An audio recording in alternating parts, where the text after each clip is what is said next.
അവൾക്കൊപ്പമാണ് Keralam, Kerala government എന്ന് ആവർത്തിച്ച് പ്രഖ്യാപിക്കാൻ ഞാൻ ആഗ്രഹിക്കുകയാണ്.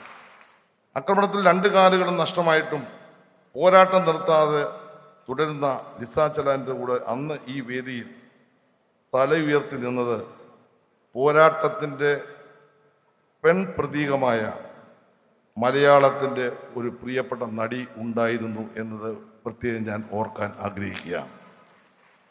ഇന്ന് ഈ സമയത്ത് ഈ വേദിയിൽ അന്ന് അവരുണ്ടായിരുന്നു.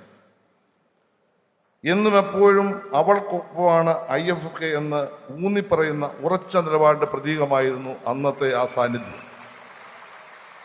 ഈ നിശാഗന്ധിയിൽ ഒത്തുകൂടിയ ആയിരക്കണക്കിന് ഡെലിഗേറ്റുകൾ എഴുന്നേറ്റ് നിന്ന് കുറേ നേരം കരഘോഷം മുഴക്കി.